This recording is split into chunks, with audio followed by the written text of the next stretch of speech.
돌아가는 모습이 너무 답답해서 오늘 이 자리에 나오게 되었습니다. 여러분, 비상계엄령이 위헌입니까?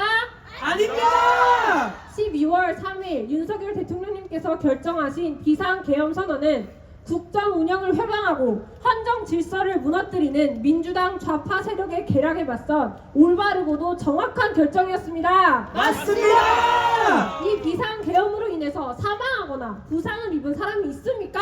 없습니다!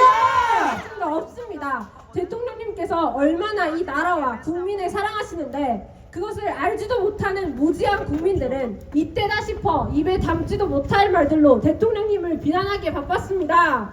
맞습니다! 하지만 우리 윤석열 대통령님께서 누구보다 이 나라와 국민을 사랑하신다는 것과 지도자의 면모를 갖추고 계시다는 것은 공수처에 직접 출석하신 모습을 통해서 알 수 있었습니다. 맞습니다! 여러분, 대통령님께서는 공수처에 잡혀가신 것이 아닙니다. 맞습니다! 윤석열 대통령님께서는 제43대 검찰총장으로 누구보다 법에 대한 일가견이 있으셨습니다. 맞습니다! 그런 분께서 수사권도 없이 관저로 쳐들어오는 공수처의 만행이 불법이라는 것을 모르셨겠습니까? 아닙니다! 모든 것을 알고 계셨음에도 그 과정에서 일어나게 될 유혈 사태를 막기 위해 직접 출석하신 것입니다. 맞습니다! 이게 진정으로 국민을 생각하고 사랑하는 지도자 아니시겠습니까?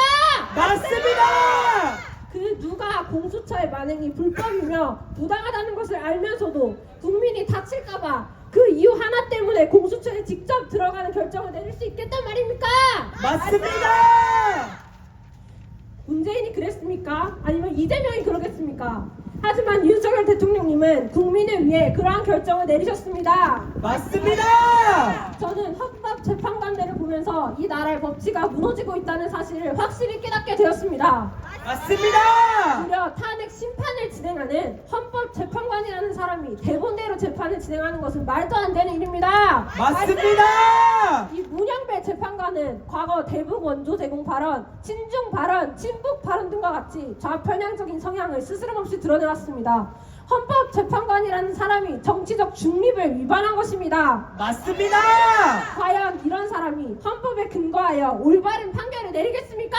아닙니다! 진짜 구속되어야 할 자들은 정치판에서 나대고 있고 아무 잘못 없으신 분이 자격도 없는 재판관들 앞에서 재판을 받으시는 게 이게 모순이 아니겠습니까? 맞습니다! 제가 초등학교, 중학교 그리고 고등학교를 다니면서 배우게 된 자유민주주의 국가는 이런 나라가 아닙니다. 제가 배우고 꿈꿔온 나라는 자유대한민국의 윤석열 대통령님과 같이 국민을 사랑하는 지도자와 헌법에 기반하여 바른 판결을 내리는 사법부, 그리고 국민에게 필요한 것이 무엇인지 살피며 국민을 위한 법안을 발의하는 입법부가 삼권 분립을 이루는 나라입니다. 맞습니다! 하지만 지금 이 나라는 어떻습니까? 어떻게 한 나라의 대통령을 대상으로 탄핵 소추안을 29건이나 발의하고 직접 물증과 증거도 없이 구속하고 자격도 없는 재판관들 앞에 설 수 있단 말입니까? 맞습니다! 여러분, 이 나라가 홍콩과 베네수엘라 같이 되는 것을 보고만 계실 것입니까? 아닙니다! 이 나라의 법치와 헌정 질서가 무너지는 것을 보고만 있어서는 안 됩니다. 맞습니다! 우리가 누리고 있는 자유는 이승만 건국 대통령님부터 박정희 대통령님 그리고 현재 윤석열 대통령님께서 지켜오신 귀중한 유산입니다. 맞습니다! 이 싸움이 좌파 우파의 싸움이다, 일찍 이측의 싸움이다 라고 하시는 분들이 계시는데 아닙니다. 이 싸움은 반국가 세력과 자유 대한민국을 사랑하는 자들 간의 싸움입니다. 맞습니다!